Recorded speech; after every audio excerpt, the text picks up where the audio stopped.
नमस्कार साथियों, आपका एक बार फिर से हमारी इस ऑनलाइन क्लास में स्वागत है। हम पिछले कुछ दिनों से राजस्थान का इतिहास पढ़ रहे थे और उसमें हमने मेवाड़ की हिस्ट्री कंप्लीट कर ली थी और अपनी जो पिछली 2 क्लासें हो चुकी वो मारवाड़ की हो चुकी थी। पिछली वीडियो में हमने, हालांकि वीडियो थोड़ा छोटा बना था क्योंकि उसके अंदर राव चुंडा और राव जोधा की थोड़ी थोड़ी बातें थी। आज अपने पास जो अगले जो राजा रहेंगे वो खूब लंबी चौड़ी क्लास हो जाएगी, तो आपकी पिछली जो क्लास की शिकायत थी वो खत्म हो जाएगी। आज अपना टॉपिक रहेगा, आप देख ही रहे हो, राव मालदेव। राव मालदेव का शासनकाल है 1531 से 1562।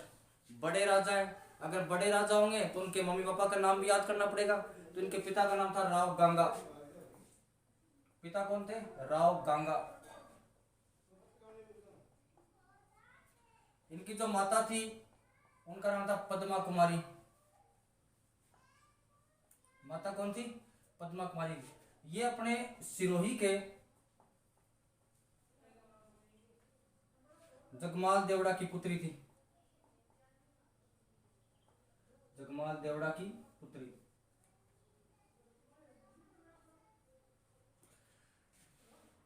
हमने एक बात तो पीछे पढ़ी थी जब हम राणा सांगा पढ़ रहे थे कि राणा सांगा ने जब बाबर के खिलाफ खानवा का युद्ध किया था तो सभी राजाओं के पास पाती परवन भेजा था। उसमें जो मारवाड़ की तरफ से जो भी गए थे वो कौन गए थे? तो मालदेव गए थे। हालांकि मालदेव उस समय राजकुमार थे। राजा कौन थे? तो गंगा थे। तो मालदेव अपने पिता के टाइम से ही अपना लोहा मनवा चुके थे।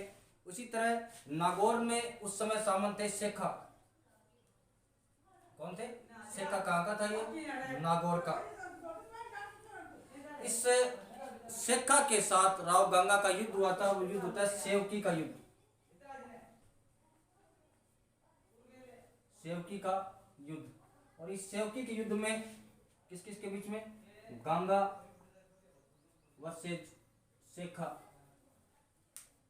और इस युद्ध को गंगा को जिताने वाला ही मालदेव था। तो इसमें वीरता में तो कोई कमी नहीं थी। अपने राजकुमार के टाइम में वीरता मनवा चुके थे। लेकिन राव मालदेव पर एक क्लेम किया जाता है कि मालदेव ने अपने पिता की हत्या कर दी थी। किसकी हत्या कर दी थी? गंगा जी की हत्या कर दी थी। इसीलिए मालदेव को मारवाड़ का पितृहंता भी कहा जाता है। मारवाड़ का पितृहंता।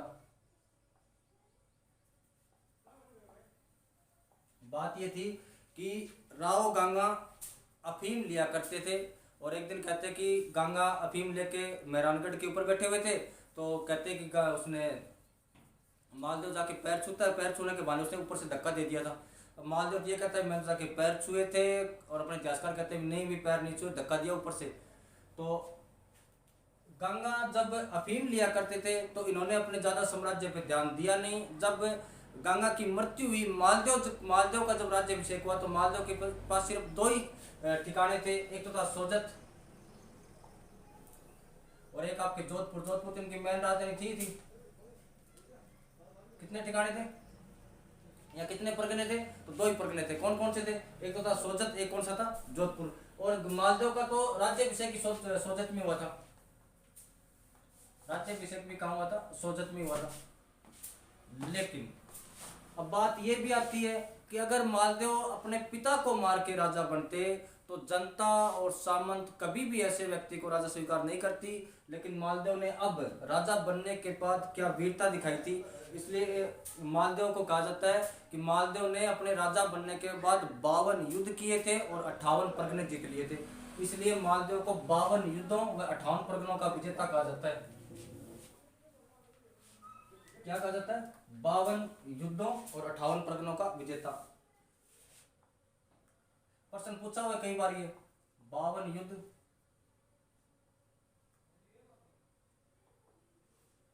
व 58 परगनों का विजेता। 58 परगनों का विजेता। 52 युद्धों व 58 परगनों का विजेता। मालदेव ने अपने आसपास के जितने भी सामंत थे सबको हराया था और सबको हरा के अपने कब्जे में कर लिया था। अब हम 5-7 के नाम मैन है वो लिख लेंगे, कौन कौन किस किस को हराया था। तो मुख्य वो पढ़ लेंगे। एक तो थे अपने नागौर। नागौर में किसे हराया था? तो नागौर के दौलत खां को हराया था। एक आपके जालोर जालौर के सिकंदर खान को हराया था।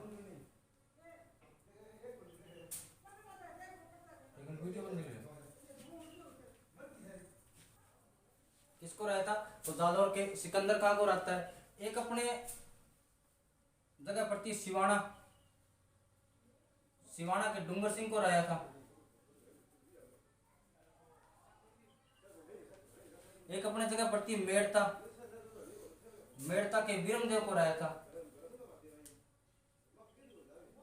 एक जगह पड़ती अपने बीकानेर, बीकानेर के जेतसी को हराया था। एक अपने जगह पड़ती है बिलाड़ा, बिलाड़ा के सिरवियों को हराया था। एक जैसलमेर के भाटियों से फलोदी छीन लिया था, जैसलमेर के भाटियों से फलोदी छीन लिया था।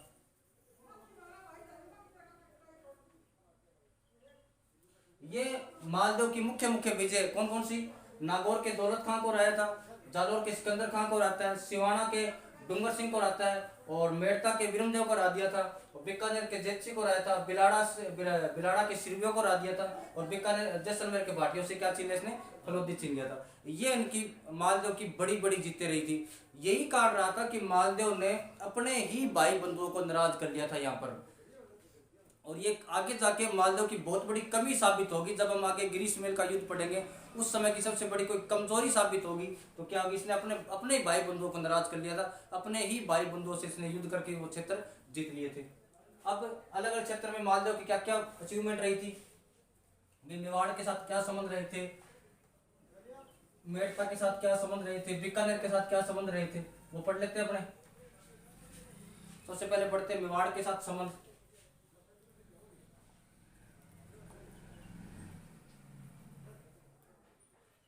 मेवाड़ के साथ संबंध,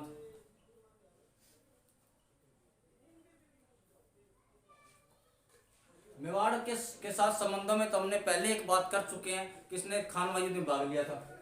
कौन सा था? खानवा युद्ध में भाग। खानवा युद्ध में भाग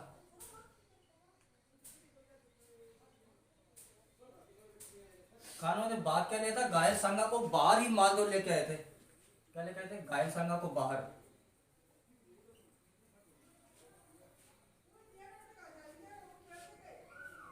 घायल सांगा को युद्ध के मैदान से बाहर। और दूसरी क्या अचीवमेंट थी?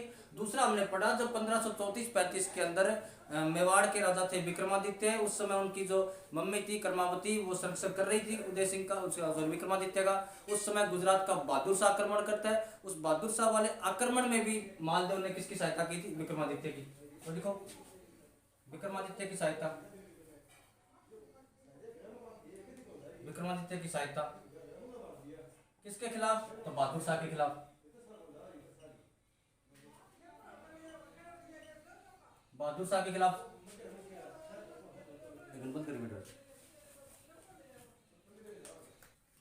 और तीसरा जब यहाँ पर जब विक्रमादित्य राजा बने थे, विक्रमादित्य राजा बनने के बाद 1540 के अंदर बनवीर को मावली के युद्ध में हराते हैं, उसे बाहर निकालते हैं। उस मावली के युद्ध में सहायता करने वाला कौन था? मालदेव।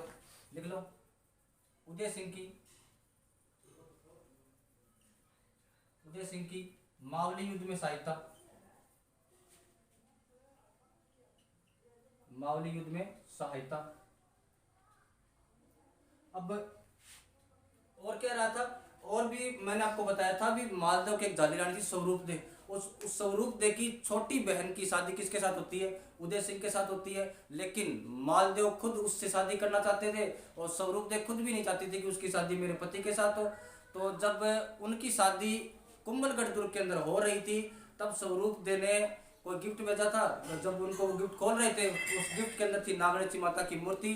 तो उदय सिंह ने माता की मूर्ति का मंदिर काम दिया था। तो उदयपुर में, ध्यान रखना, नागणेची माता का मंदिर एक अपने उदयपुर में भी है। किसने बनवाया था? तो उदय सिंह ने बनवाया था।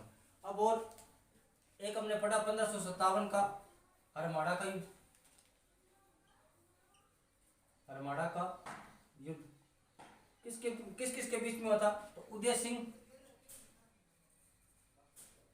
वर्सेस गुजरात का था हाजी खां पठान। हाजी खां पठान, इन दोनों के बीच में युद्ध होता है। हालांकि मालदेव उदय सिंह से खार खाया हुआ था और मालदेव ने किसकी सहायता की थी, तो हाजी खान पठान की सहायता की थी। किसको हरा दिया था, उदय सिंह को हरा दिया था। ये मालदेव की मेवाड़ के साथ संबंध थे। क्या क्या थे, खानवा युद्ध में भाग लिया था, घायल सांगा को बाहर लेके आए थे, और विक्रमादित्य के टाइम जब बहादुर शाह का आक्रमण होता है तो मालदेव सहायता करता है। उदय सिंह की मावली के युद्ध में सहायता करता है, लेकिन 1557 के हरमाड़ा के युद्ध में किसकी सहायता करता है, हाजी खान पठान की सहायता करता है। अब आगे और, अब बीकानेर के साथ क्या संबंध रहे थे इसके, हाजी खान पठान ने ऊपर ऊपर लिखे।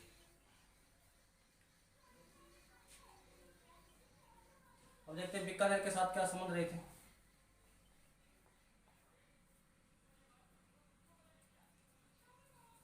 बीकानेर के साथ संबंध मैंने आपको बताया था पहले ही भी, राव जोधा का बेटा था बिक्का, और बिक्का 1465 में जोधपुर छोड़ देता है।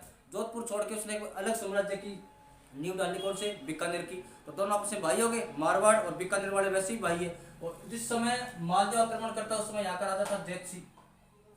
कौन था, जैत सिंह। जैत सिंह के समय भी मालदेव ने आक्रमण किया, तो जैत सिंह ने कहा भी मालदेव यार अपने तो आपस में भाई है, अपने तो ब्याह शादी में सारे इकट्ठे जाते हैं, लेकिन तू फिर भी हमारे पे आक्रमण कर रहा है। लेकिन लेकिन मालदेव ने कहा कि तू तो मेरा भाई है, मैंने मेरे बाप को नहीं बख्शा, तू तो है क्या। तब इन दोनों के बीच में, जैतसी और राव मालदेव के बीच में 1541 में एक युद्ध हुआ था, पाहिबा साहिबा का युद्ध। पाहिबा या साहिबा का युद्ध।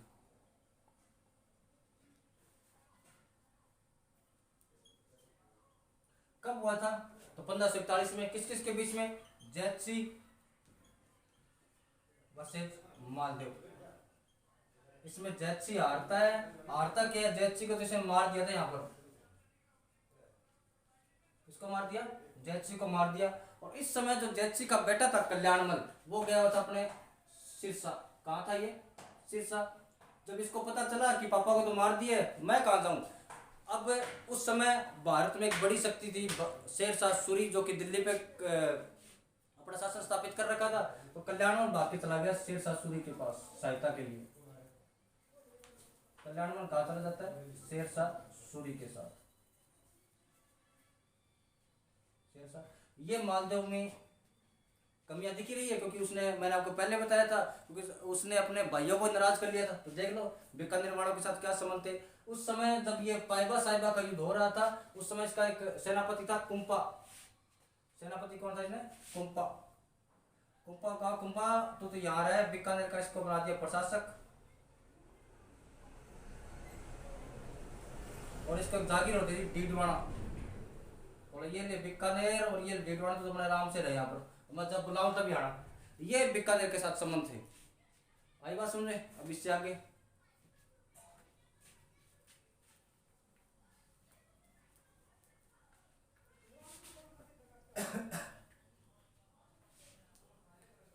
अब मेड़ता के साथ क्या संबंध रहे थे।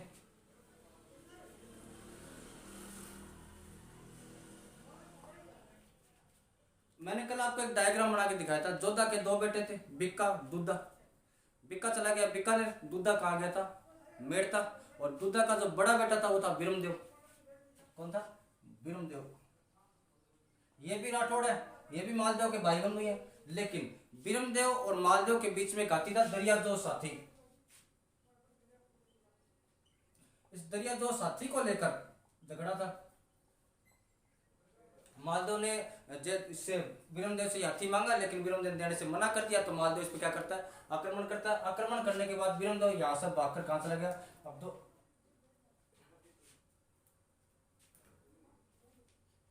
कहां चला गया था, तो शेरशाह सूरी के पास। शेरशाह सूरी के पास। दुश्मन का दुश्मन दोस्त होता है, तो वहां कल्याणमल भी भाग के कहां चला गया, शेरशाह सूरी के पास। और बिरमदेव भागकर कहां चला गया था, शेरशाह सूरी के पास। अब आगे और, ये अपने मेवाड़ के साथ संबंध पढ़ लिए, बीकानेर के साथ संबंध पढ़ लिए, और मेड़ता के साथ संबंध पढ़ लिए। अब हुमायूं के साथ क्या संबंध है इसके,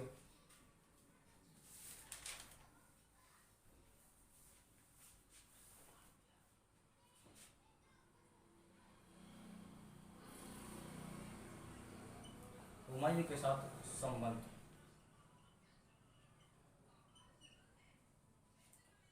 जब 1530 में बाबर की मृत्यु हो गई थी, बाबर की मृत्यु होने के बाद, बाबर के बाद यहाँ का अगला जो सुल्तान बना था, मुगल बादशाह बना था हुमायूं, 31 से लेकर 38 तक ठीक ठाक चलता रहा।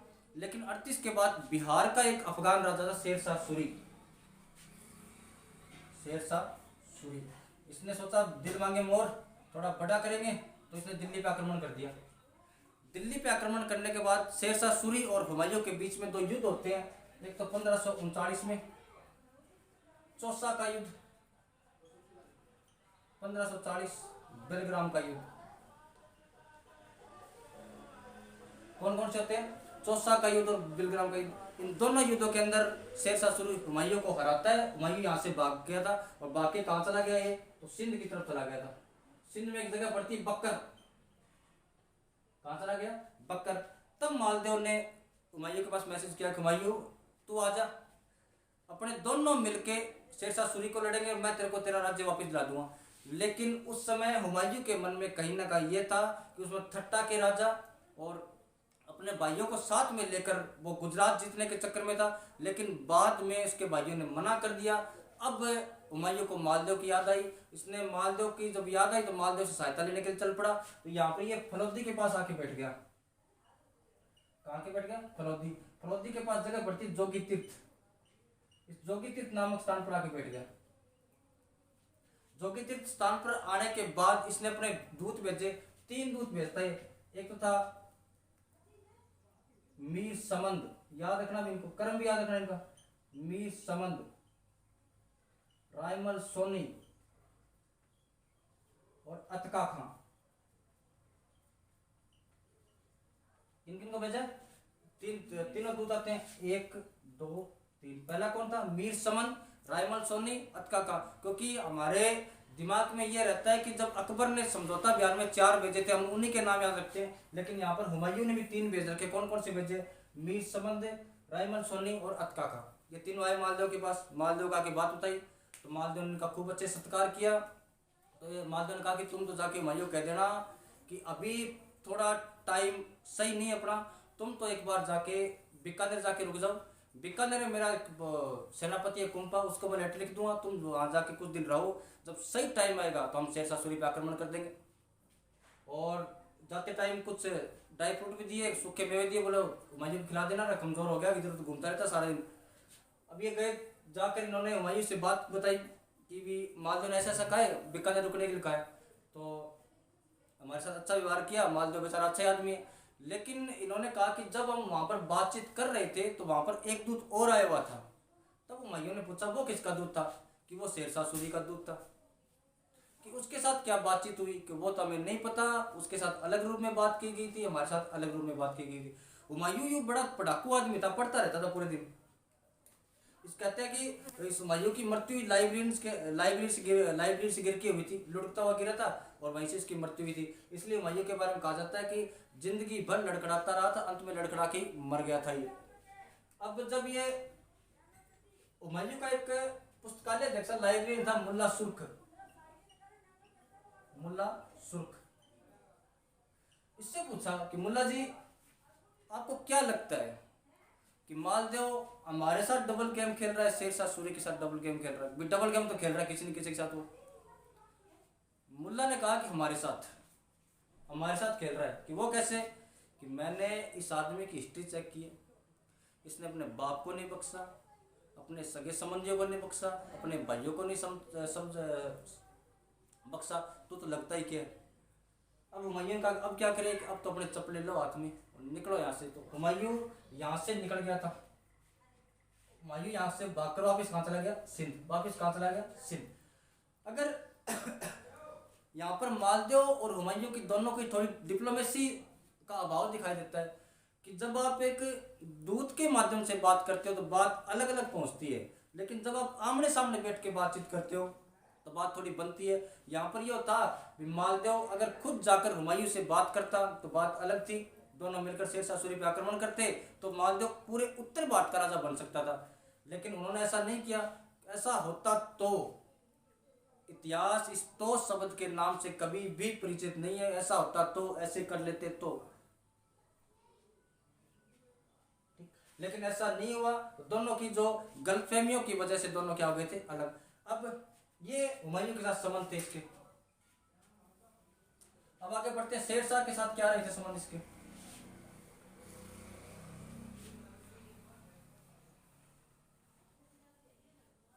शेरशाह सूरी,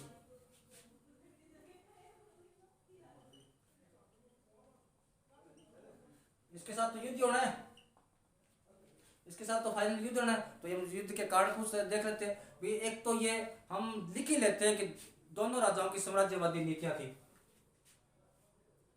साम्राज्यवादी नीति।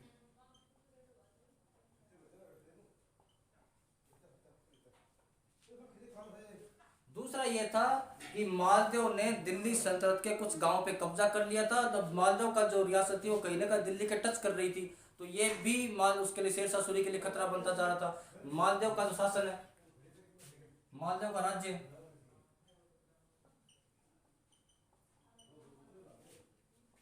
दिल्ली के लिए खतरा, दिल्ली के लिए खतरा। तीसरा भी, मालदेव हुमायूं की सहायता कर रहा है, ये शेरशाह सूरी को नहीं जम रही। और शेरशाह सूरी वीरमदेव और कल्याणमल की सहायता कर रहा है, ये मालदेव को नहीं जच रही।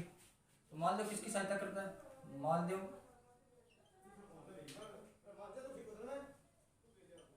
हुमायूं की सहायता कर रहा है। और शेरशाह कल्याणमल और वीरमदेव की सहायता कर रहा है, वीरमदेव की सहायता कर रहा है। ये इनके युद्धों के कारण थे। पहला कौन सा है, दोनों की साम्राज्यवादी नीति। दूसरा कौन सा है, तो मालदेव का राज्य दिल्ली के लिए खतरा बनता जा रहा था। और मालदेव किसकी सहायता कर रहा है, हुमायूं की सहायता कर रहा है। और शेरशाह सूरी किसकी सहायता कर रहा है, कल्याणमल और वीरमदेव की सहायता कर रहा है। अब थोड़ा आगे बढ़ते, इन दोनों के बीच में युद्ध कौन सा हुआ था, तो एक अपने इतिहास का सबसे फेमस युद्ध, गिरी सुमेल का युद्ध। कौन सा युद्ध है, गिरी सुमेल का युद्ध।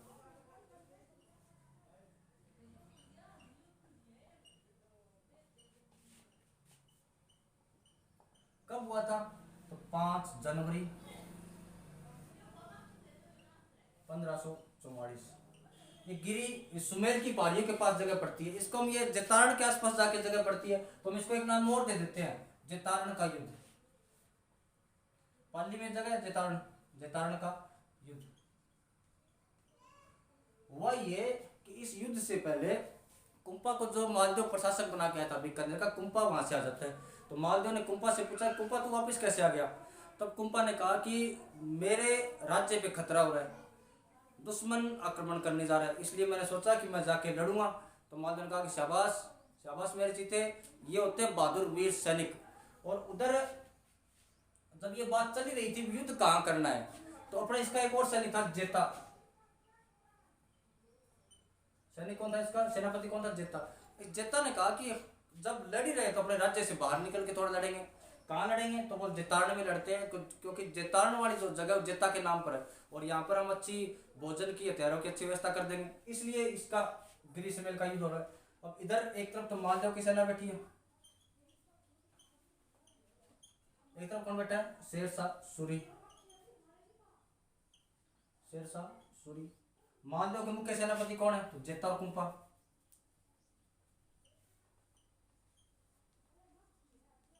शेरशाह सूरी के साथ कौन था, एक तो मेड़ता वाला वीरमदेव और एक अपने बीकानेर वाला कल्याणमल। इन दोनों की ये राय थी, तीनों की राय थी कि हम मालदेव पे आक्रमण करेंगे, मालदेव को युद्ध हराएंगे। मालदेव को युद्ध हराने के बाद वीरमदेव ने कहा मेरे को मेड़ता वापस दे देना, कल्याणमल ने कहा मेरे को बीकानेर वापस दे देना। शेरशाह ने कहा तू बोला मैं, बोला जोधपुर रखेना, जोधपुर आपका ही है। अब दोनों की सेना आमने सामने बैठी हुई है, मालदेव की सेना खूब बड़ी है, अब शेरशाह सूरी को लगे डर। और मैंने आपको एक दिन पहले बताया था कि जो भी मुस्लिम राजा थे, इनकी जो गुप्तचर व्यवस्था थी वो बहुत बढ़िया थी। तो शेरशाह सूरी ने अंदर से पता करवाया, इधर से पता करवाया, तो शेरशाह सूरी के लिए बुरी खबर, उन्होंने आके बताया कि शेरशाह इस मालदेव के सामने आज दिन तक जो भी आया टिका नहीं है। कोई धोतियां खुल गई है सबकी, इनके सामने चप्पलें हाथ में लेके भागना पड़ गया था इसको। अब शेरशाह सूरी ने इन दोनों को बुलाया, इधर आओ दोनों, और तुम क्या तुम्हारे वाला प्लान दोबारा बताना। वीरेंद्र ने कहा मेरे को मेड़ता, कल्याण मल ने कहा मेरे को बीकानेर, और शेरशाह सूरी ने कहा आप रख लेना जोधपुर। कि आपको ये ऐसा नहीं लगता कि ये हम दो तीनों को आकर दिल्ली और आगरा पे कब्जा करेगा। इसकी सेना काफी बड़ी थी। अब शेरशाह सूरी ने कहा कि अब युद्ध बाहुबल से नहीं बुद्धि से जीतेंगे। शेरशाह सूरी में शेर जितनी ताकत, लोमड़ी जितनी चालाकी थी, कमीनापन शेरशाह सूरी जगीरा की तरह कूट कूट के भरा था। अब इसने अपने 3-4 सैनिक बुलाए और उनको अच्छी अच्छी तलवारें डाले दी और जाओ, उनको कहा कि जाओ मालदेव के जो भी जहाँ पर कैंप लगे हुए हैं वहां जाके तलवारें डाले बेच के आओ, और ये मेरी 2-3 पर्चियां ये वहां डाल देना, लेकिन पर्चियां वहीं डालनी है जहां पर मालदेव देख ले। बोल ठीक करेंगे जाके। अब वो 3-4 सैनिक गए, तलवारें डाले, साथ में रखी थी, अच्छी तलवारें थी, अच्छे डाले थी, जाके कहा कि तलवारें ले लो, डाले ले लो। अब मालदेव ने अपने सारे सेनापति को बुलाया, बोले बताओ कि किसको कितना कितना चाहिए। किसी ने कहा 200 दे दो, किसी ने कहा 300 दे दो। तो सबको इकट्ठा करके पेमेंट की। पेमेंट करने के बाद जो वो सैनिक थे उन्होंने वो पर्चियां आगे डाल दी। वो सैनिक वापस आ गए। जैसे ही मालदेव वहां से निकलने लगा वो पर्चियां उसको मिल गई। उस पर्चियों में कुछ यूं लिखा जेता और कुंपा की तरफ से कि शेरशाह सूरी तू तो चिंता ही मत कर, कल जैसे ही युद्ध शुरू होगा हम मालदेव को पकड़ के तेरे को सौंप देंगे। एक पर्ची में ये लिखा था शेरशाह सूरी की तरफ से कि धन्यवाद जेता और कुंपा, अगर हम ये युद्ध जीत गए तो मैं तुम्हें जोधपुर का राजा बना दूंगा। ये पर्चियां पढ़ के मालदेव का दिमाग घुमा कि यार अपने साथ तो बड़े सामंत विश्वासघात कर रहे हैं। अब इसका दिमाग चला कि अच्छा कुंपा इसलिए आया था कि वो मेरे को पकड़ के इधर दे दे, और जेताव क्या कह रहा था कि भी जेताड़ने में अच्छी व्यवस्था कर देंगे, तो ये व्यवस्था की है। तो मालदेव ने अपने बाकी सारी सामंतों को बुलाया, सेनापति को बुलाया, जेता और कुंपा को छोड़कर, बोले आ जाओ ये देखो भी पर्चियां, ये किया इन्होंने विश्वासघात। तो हम जेता और कुंपा, अगर मुझे युद्ध लड़ना ही है तो मैं जेताड़ में क्यों लड़ूं, मैं मेरे वापिस जोधपुर जाके युद्ध लड़ूंगा। अब जेता और कुंपा ने बेचारे ने बहुत समझाया, कह रहे नहीं है राइटिंग मिला लो, हमारे नहीं है ये जो पर्चियां दी हुई है। लेकिन मालदेव नहीं माना। मालदेव अपनी सेना लेकर वापस चला गया था और जेता और कुंपा मात्र अपने 12,000 सैनिकों के साथ, कितने सैनिकों के साथ, 12,000 सैनिकों के साथ, उनके जो उन पर लगे हुए कलंक को मिटाने के लिए युद्ध करते हैं। ये इधर तो एक तरफ जेता और कुंपा के 12,000 सैनिक और एक तरफ शेरशाह सूरी की 80,000 सेना के साथ लड़ते हैं।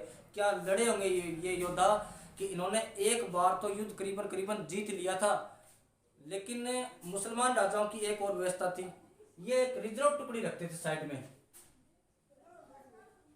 रिजर्व सेना। उसका जो सेनापति था वो था जलाल खां जलवानी,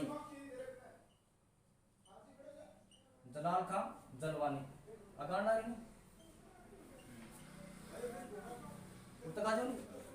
जलाल खां जलवानी कहते हैं कि जलाल खां जलवानी अपनी रिजर्व सेना लेके आए। एक सेना तो मान लो पूरे दिन से युद्ध लड़ रही है और एक कोई फ्रेश सेना लेके आई, तो युद्ध तो हारने थे।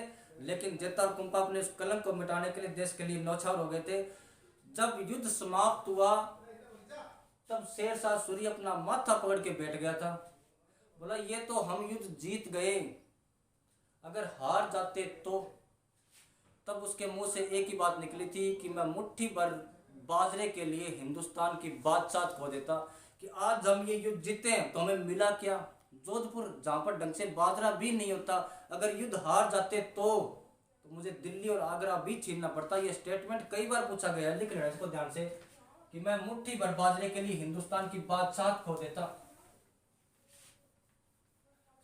अगर ये आप ये सोच के चलो, एक मिनट लिख लो इसका, मैं मुट्ठी भर बाजरे के लिए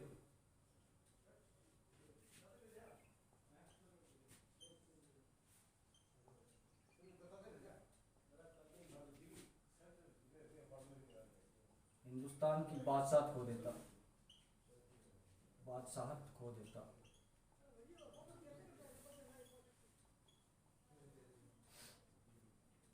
अब आप ये सोच के देखो, जब मालदेव के 2 सैनिकों ने शेरशाह सूरी को ये कहने पे मजबूर कर दिया कि मैं मुट्ठी भर बाजरे के लिए हिंदुस्तान की बादशाह खो देता, तो अगर मालदेव की पूरी सेना वहां थी तो तो शेरशाह सूरी को खदेड़ देती तो मालदेव पूरे उत्तर भारत का राजा होता। ये मालदेव की सबसे बड़ी कमी थी कि यार पर्चियों पे मालदेव विश्वास कर गया था। उन पर्चियों को ढंग से देखता, कार्रवाई करता, इधर उधर दिखाता तो पता चलता कि जेता और कुप्पा उनमें इन्वॉल्व नहीं थे। अगर मालदेव वहां पर खुद रहकर युद्ध करता तो मालदेव पूरे उत्तर भारत का सम्राट हो सकता था। फिर वही बात, ऐसा होता तो, और तो शब्द इतिहास में कोई महत्व नहीं रखता। और यहाँ पर जेता और कुप्पा युद्ध हार चुके थे। हार चुकने के बाद में शेरशाह सूरी जोधपुर पे आक्रमण करता है और मालदेव है ये जोधपुर छोड़कर कहाँ चला गया था? सिवाना। कहाँ चला गया? सिवाना। और सिवाना मारवाड़ के राठौड़ों की शरण स्थली थी, यहाँ पर चला गया। मारवाड़ के राठौड़ों की शरण स्थली।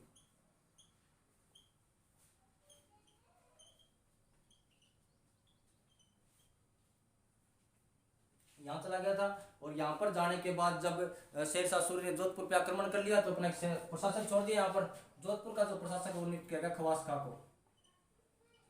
कहा किसको? खवास खां को। अब फाइनली जब 1546 में शेरशाह सूरी जब कालिंजर अभियान पे गया हुआ था, वहां पर उसकी मृत्यु हुई थी। जैसे ही मालदेव ने सुना कि शेरशाह सूरी की मृत्यु हो गई है, 1546 के आसपास ये वापस आक्रमण करता है खवास खां को आता है। 1546 में मालदेव ने वापस कब्जा कर लिया था इस पर। कब किया था? 1546 में।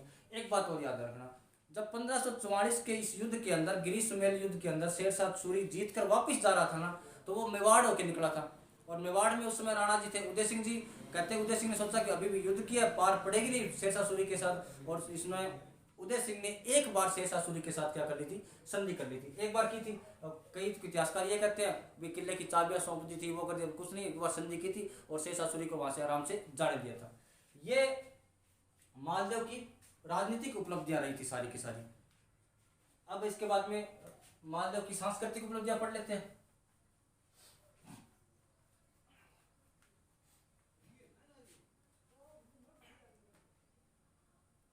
अब कौन सी है? सांस्कृतिक उपलब्धियां।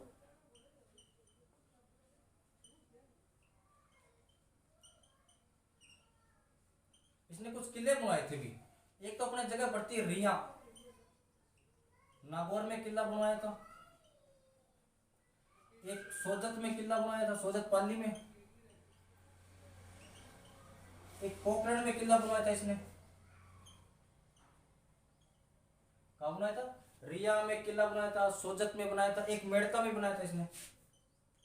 4 किले बनवाए थे इसने। कहाँ कहाँ पर बनाए थे? तो रिया, सोजत, पोखरण और मेड़ता। एक जो जोधपुर शहर का जो प्रकोटा है, प्रकोटे का निर्माण भी इसने करवाया था मालदेव ने। जोधपुर शहर के प्रकोटे का निर्माण।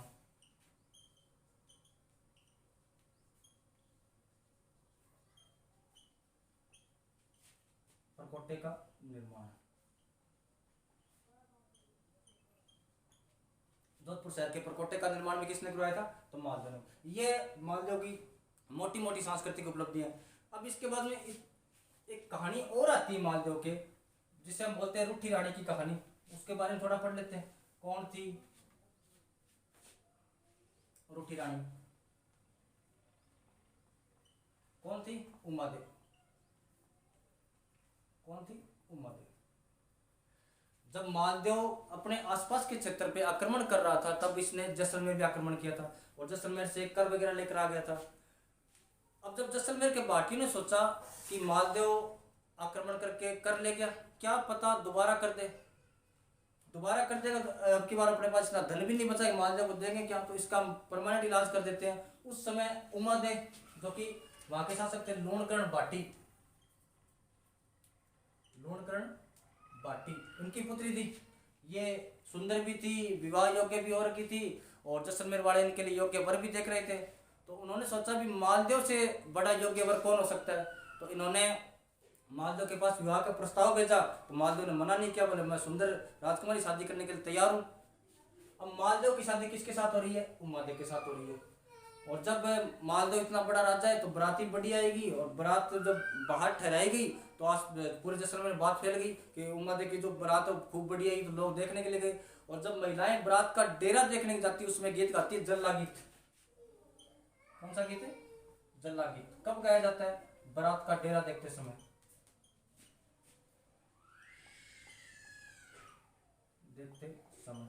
अपने तो रुकवाती है ना, कोई धर्मशाला हो गई, या अपने अपने गांव में वही होता है राजकीय प्राथमिक विद्यालय, बारात रोकते हैं तो वहां पर जो महिलाएं गीत, वो जो बारात देखने जाती है उसको गीत, जो गीत गाती है कौन सा है? जल्ला गीत। अब उम्मा दे के मन में भी आई मैं बारात का डेरा कैसे देखूं, बाहर आप जा नहीं सकते, तो उसने सोचा कि मैं जैसलमेर किले के ऊपर चढ़ के देख लेती हूँ। जब भी उम्मा दे ऊपर चढ़ रही थी तो सीढ़ियों के पास एक कमरे के अंदर इसके मम्मी और पापा बात कर रहे थे, लूणकरण और उसकी जो पत्नी थी वो बात कर रहे थे। लूणकरण कह रहा था अपनी पत्नी को कि जैसे ही मालदेव फेरों के लिए आएगा मैं उसे मार दूंगा। तो उसने कहा रे ऐसे कैसे बात कर रहे हो, अपना ज्वाई है, ऐसे कैसे मार दोगे? बोला ज्वाई लिचर कल तक तो हमारे पास आक्रमण करके पैसे ले गया था, आज मैं उसको बेटी दे दूं? वो तो मैंने सामंतों के दबाव में आने के कारण उसको हाँ भर दी, वरना मैं इसको बेटी छोड़ो लकड़ी तक ना दूं। और उसने कहा कि अगर तूने थोड़ी बहुत चूच पाट की तेरे मारूंगा, सबसे पहले तेरे को मार दूंगा। ये बात सुनी उम्मा दे ने। अब उम्मा दे के सामने धर्म संकट, एक तरफ पापा एक तरफ पति भी। अपने तो हिंदू धर्म में ये होता ही है, सगाई को अपने आधा विवाह मान लेते हैं भी। पापा कह रहे हैं ज्वाई को मारना है और मुझे ज्वाई की क्या करनी चाहिए? रक्षा करनी चाहिए, थोड़ा बहुत उसको आगाह कर देना चाहिए। उन्होंने उम्मा दे ने मालदेव को लेटर लिखा कि मालदेव जी जब आप फेरों में आओ ना तो थोड़ा सावचेत होके आना, पापा आप पे आक्रमण कर सकते हैं। तब मालदेव ने कहा कि तू तो चिंता ही मत कर, इन लिचरों से तो मैं वैसे ही नहीं मरूं, और तूने पहले बता दिया उसके लिए धन्यवाद। अब मालदेव ने अपने 2-3 जो बॉडी बिल्डर टाइप के रखे साथ में, बोले इनको कहा कि जब तक मेरे फेरे ना हो जाए ना लूणकरण को अंदर मत आ देना। अब मालदेव जी तोड़ मारने के लिए गए। तोड़ मारने के बाद जैसे ही अंदर गए, लूणकरण जी अंदर जाने लगे तो उन्होंने रोक लिया बाहर। और लूणकरण जी किधर जा रहे हो? हमारे साथ ही बैठो यार, 2-4 पैक से लगाएंगे। और लूणकरण ने कहा कि मेरे को अंदर काम है। बोले यार राजा हो आप, नौकर कर लेंगे सारा काम। बोले नहीं मेरे को कन्यादान करना है। बोले कन्यादान कोई कर देगा, चाचा कर देगा, भाई कर देगा, भतीजा कर देगा, कोई कर देगा। और अपने तो पहले यही होता है कि कन्यादान कोई कर दे, गली में चलता हुआ कोई व्यक्ति कन्यादान कर जाए। ये तो अपने थोड़ा सा फिल्मों का प्रभाव आ गया कि पापा कन्यादान करते हैं, वैसे तो अपने तो कन्यादान कोई कर सकता है। अपने फिल्म ने कई कल्चर खा गए फिल्म वाले। अब लूणकरण जी को पता चली गया था, इनको बात तो पता चली गई, अब ज्यादा कुछ बहस करने से फायदा नहीं है। अब जब उम्मा दे की विदाई हो रही थी तो अब राजकुमारी ससुराल में जाके कैसे काम करे, तो उन्होंने एक बोले मेरे साथ दासी भेजी जाए। एक दासी थी बारमली। दासी कौन थी? तो बारमली। बारमली वैसे जब छोटी थी, जब नवजात शिशु छोटी सी 3-4 दिन की थी, तब कोई इसको बाहर फेंक गया था। अब तो मान लो आजकल तो अपने अगर कोई शिशु मिल जाए तो उसको हम कहाँ छोड़ेंगे? या तो थाने में देंगे, थाने में सौंपेंगे, या हॉस्पिटल के अंदर जमा कराएंगे, हॉस्पिटल के अंदर देंगे। लेकिन उस समय तो हॉस्पिटल भी राजा और थाना भी राजा। अब वो कहते हैं कि बारमली को पाल पोस के बड़ा किया था लूणकरण ने, और ये बारमली के इसके साथ उम्मा दे के साथ बड़ी हुई थी, तो उम्मा दे की खास सहेली थी, इसके साथ में ले गई। अब मालदेव जी के स्वागत वाले दिन, तो जब उम्मा देवी जी तैयार हो रहे थे तो उस समय मालदेव जी अंदर आ रहे थे, तो सबने कहा, जो उसके पास दासियां थी उनका भी राव जी आ गए अपने महलों के अंदर आ रहे हैं। तब उम्मा ने कहा कि मुझे थोड़ा टाइम लगेगा, मैं थोड़ी तैयार होती हूँ। लेकिन पास में ही खड़ी थी बारमली, तैयार सज धज के तैयार खड़ी थी। तो इसको कहा कि तू जा मालदेव जी को थोड़ी देर रोक ले कि उम्मा तैयार हो रहे। इधर मालदेव जी नशे में थे, बारमली सुंदर थी, और मालदेव ने अपनी सारी हदें पार कर चुके थे। इस बात का पता चला उम्मा दे ने सोचा कि वह पति जो मेरे थोड़ा सा भी मेरा इंतजार नहीं कर सका, ऐसे पति होने से तो मैं ऐसे लिचर पति होने से तो मैं ठीक है बिना पति रह लूंगी। उसी दिन से उम्मा दे नाराज होकर कहाँ चले गए थे? तारागढ़ दुर्ग में रहने लगे थे। कहाँ रहने लगे? तारागढ़ दुर्ग में रहने लगे थे। उसके बाद में इसके मालदेव का एक अन्य रानी से एक बेटा था राम। कौन था? राम। इस राम को लिया गोद, और गोद लेने के बाद में कुछ दिन तारागढ़ दुर्ग में रहे थे, और कुछ दिन वहां पर उसके पास एक गांव पड़ता है गोंदूज रहने लगे थे। और फाइनली जब वो केलवा में रह रहे थे, कहाँ रह रहे थे? केलवा में रह रहे थे, तब मालदेव जी की मृत्यु होती है। और उम्मा दे ने उमादेव मालदेव की पगड़ी के साथ सती हो जाती है। किसके साथ? मालदेव की पगड़ी के साथ। बोले वो तो नालायक था, मैं थोड़ी नालायक हूँ, मैं तो अपनी रस्म पूरी करूंगी। एक किसके साथ सती हो गई थी? पगड़ी के साथ सती हो गई थी। ये थी अपनी उमा जी के बारे में बातें।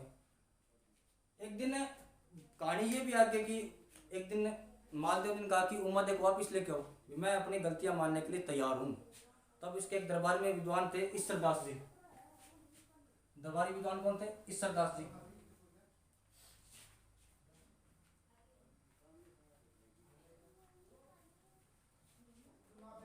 ईश्वरदास जी को कहा, ईश्वरदास जी आप तो जाओ, उमा जी को जैसे तैसे मना के लेके आओ, कुछ भी हो जाए लेके आना वापिस। ईश्वरदास जी गए उमा जी के पास। उमा जी जाके कहा कि राव जी आपसे गलती मांग रहे, आपसे क्षमा मांग रहे हैं, अपनी गलतियां सारी स्वीकार कर रहे हैं, आप वापिस चलो। उमा जी ने कहा कि ईश्वरदास जी अब वापिस जाके क्या ही फायदा, मैं वापिस जाऊंगी तो लोग मेरा वैसे ही सम्मान नहीं करेंगे, लोग कहेंगे गई थी आगे वापिस, तो मैं अपना सम्मान तो वैसे ही खो दूंगी, तो मैं अपना सम्मान मेरे पास रखती, मैं बिना पति रह लूंगी।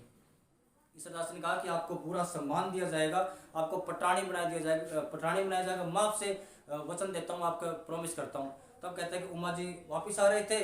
अब ये बात पता चली मालदेव की अन्य रानियों को। मालदेव की जब अन्य रानियों को पता चली, उनको लगा वो आएगी, आते ही पटरानी बनेगी, अपना दर्जा थोड़ा कम होगा। तब राव मालदेव जी के एक दरबारी और थे, आसानंद जी। कौन थे? आसानंद जी। आसानंद जी को कहा, आसानंद जी आपको क्या लगता है कि ये बात सही है गलत है? बोले, इसने कहा कि बात गलत है, उमा जी को वापस आना नहीं चाहिए और ऐसे पति के साथ वैसे ही नहीं आना चाहिए। तब उन्होंने कहा कि आप कुछ करो, आप उनको रोको। बोले मैं कोशिश करता हूँ। आसानंद जी बाहर गए, जिस साइड से उमा जी की पालकी आ रही थी वहां जाकर जोर जोर से बोलने लगे, और उन्होंने एक दुआ बोला था कि मान रखे तो पीव तज, पीव रखे तो मान। भी आपको सम्मान चाहिए तो अपने पति को त्याग दो, अगर आपको पति चाहिए तो अपने सम्मान को त्याग दो। दो गेंद न बंधु एक थम्बू थान। बोले आप भी अपने सम्मान को भी पाना चाहते हो और अपने पति को पाना चाहते हो, दोनों चीजें एक साथ नहीं आ सकती। यह बात उमा जी ने सुनी। उमा जी कहते वहीं से वापस चले गए थे। ये बात किसने कही थी? आसानंद जी ने। अब आगे कहानी थोड़ी और ट्विस्ट वाली हो जाती है कि एक दिन कहते हैं कि बारमली शाम के टाइम में जैसलमेर की साइड की तरफ देख रही थी, जैसलमेर के साइड में बिजलियां खड़क रही थी। अब मालदेव ने पूछा भी जैसलमेर की याद आ रही है? उसने कहा याद तो आ रही है। बोले जाना है? बोले जाना तो है, लेकिन मैं जाऊँ किस मुंह से? वो जाते कहेंगे तुम तुम्हारी बेटी का घर खराब करके आई हो। बोले ये लिख रहा हूँ मैं लेटर, और जाके दे देना, और अगर उनको जाके कह देना अगर किसी ने तेरे से तू तलाक से बात की मैं टांगे तोड़ूंगा सबके आगे। कहते कि बारमली यहाँ पर आ गई थी। बारमली यहाँ पर आने के बाद कुछ दिन रहने लगी। कहते बारमली बेहद खूबसूरत थी। जो जैसलमेर का जो राजकुमार था वो थोड़ा सा मोहित होने लगे हम बारमली पे। अब उसके 3 रानियां और राजकुमार की 3 रानियां, और उनको इस बात का पता चला। उन्होंने आपस में सलाह मशवरा किया कि क्या किया जाए। तब एक जो बड़ी रानी थी उसका भाई था बाघ सिंह कोटड़िया। क्या नाम था उसका? बाघ सिंह कोटड़िया। और ये रॉबिन हुड टाइप का था। ये बाड़मेर एक जगह पड़ती कोटड़ा, वहां का सामंत था। ये बात की डाकू टाइप का था, भी अमीरों से धन लूटता, गरीबों बांट देता। उसने कहा भी क्यों ना तू अपने भाई बाघे को बुला ले, बाघा आएगा तो थोड़ा मामला सुलझा के जाएगा। अब बाघ सिंह को बुलाया गया। बाघ सिंह को सारी बातें बताई गई। बोले बाघ सिंह जी ये जो बारमली है ये पहले तो मेरे नंद का घर उजाड़ के आ गई थी, और अब आपके जीजा जी बिल्कुल बाउंड्री पे खड़े हैं, कभी भी इधर हो सकते हैं। तब कहते हैं कि बाघ सिंह ने कहा कि सुबह जब मैं वापस जाऊँ ना तो बहनें सीख देती है, सीख देने के लिए तू मत आना, बारमली को भेज देना। सुबह जल्दी बाघ सिंह जी उठे। बाघ सिंह जी बिना चाय पानी पिए ऊँट पे जाके बैठ गए। जो बाकी वो उधर लोग थे उन्होंने पूछा बाघ सिंह जी अरे ऐसे इतना जल्दी कैसे, चाय पानी पी के जाओ यार। बोले नहीं मेरे को जल्दी जाना है और थोड़ा काम है। बोले इतनी जल्दी तो सीख तो लेते जाओ। बोला हाँ जल्दी से भेज दो, मेरी बहन को जल्दी से भेज दो, वो सीख दे देगी। तब कहते हैं कि उसकी बहन ने थोड़ा नाटक वाटक किए, क्योंकि उन्होंने पहले बातें कर रखी थी कि मेरे तो तैयारी नहीं हुई, चुनने का है। वो कहा, उसने कहा बारमली तू तैयार खड़ी है, तू जाके दिया, सीख दिया। कहते हैं कि जैसे ही बारमली सीख देने लगी, बाघ सिंह उसे हाथ पकड़ के अपने ऊँट पे बिठा लेता है। जैसलमेर से कोटड़ा आते आते बाघ सिंह को बारमली से, बारमली को बाघ सिंह के बेइंतहा मोहब्बत हो गई थी। अब दोनों सुखी सुखी कहां रहने लगे थे, कोटड़ा रहने लगे थे। अब इस बात का पता चला मालदेव को कि बारमली कौन ले गया, बाघ सिंह ले गया। उसने कहा बाघ सिंह हमला करो, रहे पकड़ के लाओ इसे। तब लोगों ने समझाया मालदेव जी हमला कर मत देना, लोग क्या कहेंगे कि हमला किया है, कारण क्या था, दासी के लिए हमला कर दिया। बोले नहीं रहे तुम नहीं समझते बात को, मुझे बारमली वापस ला के दो। फिर एक और ने और दूसरे ने सुनाया, कह रहा है वो डाकू है, किधर का किधर ही भाग जाएगा, हाथ नहीं आए तो बेइज्जती हो जाएगी। तब मालदेव ने थोड़ा सा दिमाग चलाया कर, और जिस दिन उमा जी आ रहे थे उस दिन वो बाहर खड़ा, दो ही कौन बोल रहा था, बोले आसानंद जी बोल रहे थे, इधर आओ आसानंद जी, अब तो आप ही बारमली को जाके लेके आओगे। अब आसानंद जी गए कोटड़ा। बाघ सिंह को जब ये बात पता चली कि आसानंद जी आ रहे हैं, तो बाघ सिंह खुद आगे चल के इनका स्वागत करने के लिए गया, उनको दंडवत प्रणाम किया, क्योंकि इतने बड़े राइटर बाघ सिंह के पास आए हैं। जब आसानंद जी बाघ और बारमली के पास रहने लगे, तो इन दोनों के बीच में जो जितना प्रेम था उनको देखकर आसानंद जी बहुत मोहित हुए। और ये आसानंद जी वहीं रह गए, तो वापस आए नहीं थे। और बाद में कहते हैं कि बाघ सिंह और बारमली की जब मृत्यु हो गई, तो आसानंद जी पागल हो गए थे, दीवारों के सिर पटक पटक इधर ही मर गए थे। तो ये अपने कौन थे, आसानंद जी। अब इनकी कुछ किताबें हैं वो भी देख लेना। आसानंद जी किताबें कौन कौन सी है, एक तो लिखी थी उमा देव भटियाणी का कवित, उमा जी किताब लिखती थी उमा देव भटियाणी का कवित। एक इन्होंने बाघा बारमली लिखी थी,